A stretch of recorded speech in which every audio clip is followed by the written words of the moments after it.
Welcome to all of you in this video. आज की इस पार्टिकुलर वीडियो में हम लोग जानेंगे कि इलेक्ट्रॉनिक कॉन्फ़िगरेशन क्या होता है। इससे पहले वाले वीडियो में हम आप लोगों को ऑर्बिट और ऑर्बिटल के बारे में डिफरेंस समझा चुके थे और शेप ऑफ एसपीडी के बारे में जान चुके थे। आगे का जो हमारा टॉपिक है इलेक्ट्रॉनिक कॉन्फ़िगरेशन के बारे में जानना है, डिफरेंट एलिमेंट के बारे में। इसमें हम बेसिकली 1 से 30 तक के इलेक्ट्रॉनिक कॉन्फ़िगरेशन को ही देखेंगे। तो आइए पहले चलते हैं कि इलेक्ट्रॉनिक कॉन्फ़िगरेशन होता है क्या, फिर इसके बाद आगे के इस टॉपिक को डिस्कस करेंगे।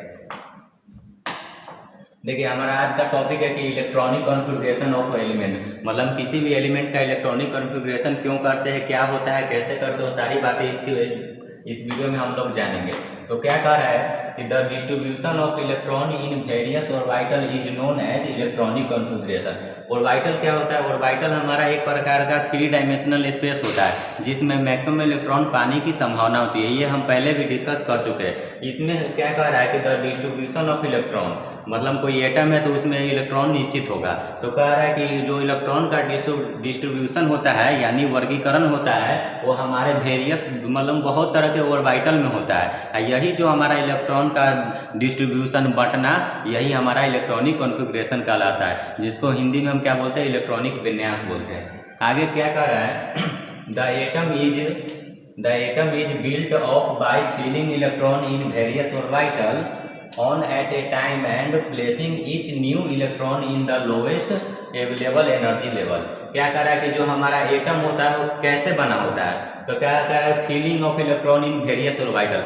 अनेक प्रकार के ऑर्बिटल होंगे तो उस अनेक प्रकार के ऑर्बिटल में हमारे क्या होते हैं? इलेक्ट्रॉन का फिलिंग, मतलब भरना। अगर वो हमारे ऑर्बिटल खाली होंगे तो कोई इलेक्ट्रॉन उसको स्टेबल करने के लिए, भरने के लिए जरूर आएंगे। तो वही कह रहा है कि जो हमारा एटम होता है वो कैसे बिल्ट होता है, कैसे बनता है? जब उसका जो ऑर्बिटल होता है उसमें हमारे इलेक्ट्रॉन उसको फिल करने आते हैं।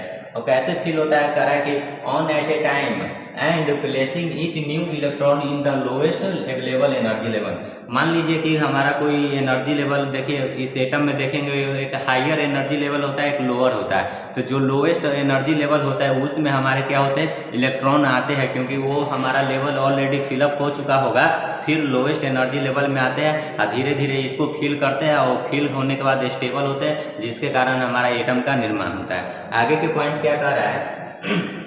The most stable state of an atom is it's ground state. क्या कह रहा है कि जो मोस्ट स्टेबल स्टेट कहने का मतलब हमारे जैसे ग्राउंड स्टेट हो गया, अपर स्टेट हो गया, लोअर स्टेट हो गया। तो ग्राउंड स्टेट को हम लोअर स्टेट भी कह सकते हैं। क्या कह सकते हैं? लोअर स्टेट, जो कि हमारा सबसे नीचे वाला होता है। तो क्या कह रहा है कि जो हमारा सबसे ज़्यादा स्टेबल मतलब संतुलित, जो हमारा जो स्टेट होता है वो सबसे ज़्यादा संतुलित स्टेट कौन होता है? ग्राउंड स्टेट होता है, जिसको हम लोअर स्टेट कह भी सकते हैं।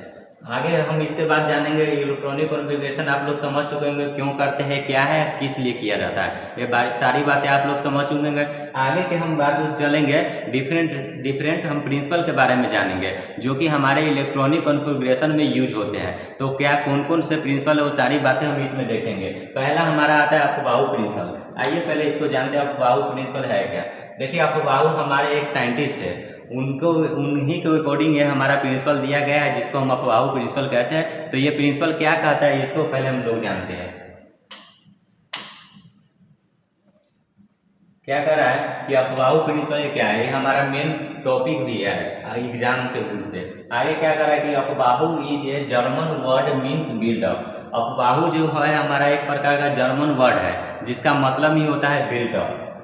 कह रहा है कि element are build up by gradual filling of electron in any provided. ये बात हम पहले भी जान चुके हैं कि जब हमारा कोई ऑर्बिटल होता है उसको फिलअप करने के लिए इलेक्ट्रॉन आते हैं, इसी के दौरान हमारा एटम का निर्माण होता है। वही कह रहा है कि जो एटम या एलिमेंट होता है वो बिल्ड होता है किससे? ग्रेजुअल फिलिंग ऑफ इलेक्ट्रॉन, मतलब इलेक्ट्रॉन के भरने से हमारा एटम का निर्माण होता है।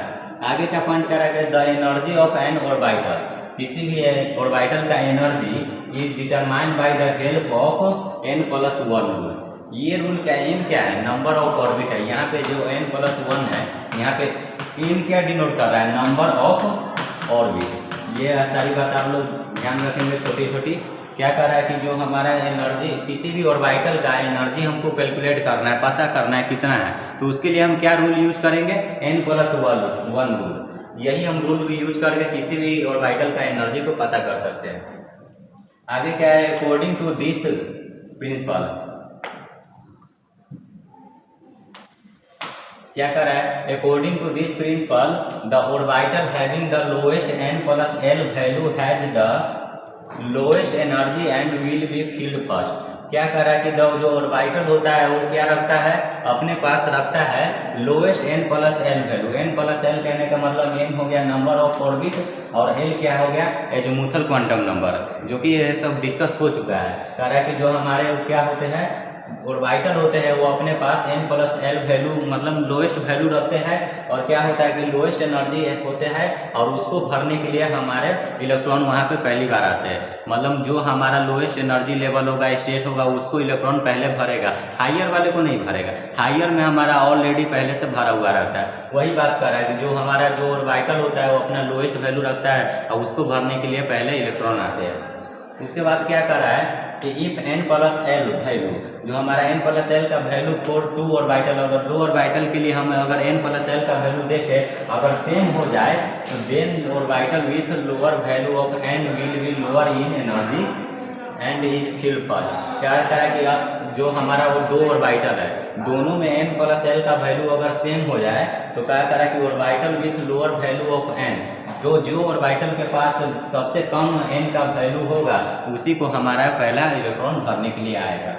आगे के पॉइंट क्या कर रहा है देखते हैं।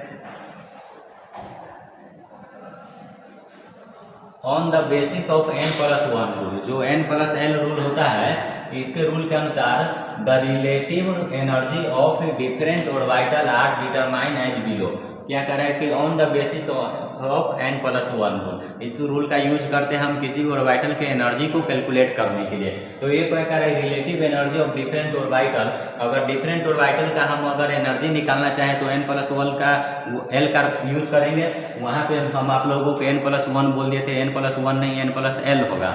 तो n प्लस l का यूज करते हैं डिफरेंट ऑर्बिटल के एनर्जी को कैलकुलेट करने के लिए। तो किस प्रकार के करते हैं, अगर डिफरेंट ऑर्बिटल की बात करें तो इस हम जो चार्ट है इसकी सहायता से हम लोग समझने का कोशिश करते हैं। तो ये चार्ट हम लोगों को क्या कर रहा है, पहले मैं आपको थोड़ा डिस्कस कर देता हूँ इसके बारे में। यहाँ पे देखिए ऑर्बिटल, ऑर्बिटल क्या होता है SPDF। जब इलेक्ट्रॉनिक कॉन्फ़िगरेशन करिएगा तो 1s square 2s square 2p6 ऐसा कुछ देखने को मिलेगा। वो सारी बातें आगे क्लियर होगा, एकदम बेसिक से चलना है ताकि आपको वहाँ जाके प्रॉब्लम ना हो। तो वही कारण है जो हमारा ऑर्बिटल होता है SPDF उसके भी आगे होता है, लेकिन हमें SPDF तक ही पढ़ना है। तो क्या करा कि अगर 1s के लिए देखा जाए, 2s के लिए देखा जाए, 2p 3p 3s 3p 3d 4s 4p, उसके लिए हमारा वैल्यू ऑफ n होता है। मतलब इसके लिए n का वैल्यू क्या होता है 1 2 2 3 3 3 4 4, ये हमारा n का वैल्यू होता है। अगर वैल्यू ऑफ l देखें इन 1s का तो 0 होता है, 2s का 0 होता है, 2p का 1 होता है, 3s का 0 होता है, 3p का 1 होता है, 3d का 2, 4s का 0 और 4p का 1 होता है। ये हमारा l का वैल्यू होता है इस ऑर्बिटल के लिए। अगर n प्लस l करे तो n प्लस l करने का मतलब 1 प्लस 0, तो हमारा 1 हो जाएगा, 2 प्लस 0 2 हो जाएगा। मतलब इसको हम सम कर रहे हैं, मतलब ये जो हमारा n है l है, जो हमारे डिफरेंट ऑर्बिटल है, ये कौन ऑर्बिटल है 1s है 2s है 2p है 3s है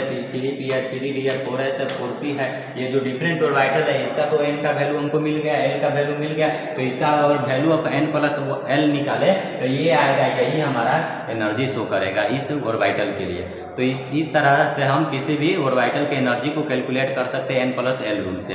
तो ये ग्राफ है, मतलब ये जो चार्ट है सारणी, आप इसको याद कर लीजिएगा। ऑब्जेक्टिव में अगर ऐसा पूछा जा सकता है कि वैल्यू ऑफ 3s का बताइए n प्लस l का वैल्यू, तो ये आप कोशिश करिएगा कि याद कर लो, ऑब्जेक्टिव यहाँ से बनने के मैक्सिमम चांस होते हैं। तो आज का टॉपिक था कि इलेक्ट्रॉनिक कॉन्फ़िगरेशन क्या है और अफबाहु प्रिंसिपल क्या है। इसके आगे जो हमारा हुन्स रूल बहुत सारे प्रिंसिपल है उसके बारे में डिस्कस करेंगे। तो आज के इस वीडियो के लिए इतना ही रखते हैं, मिलते हैं नेक्स्ट वीडियो में। Thank you.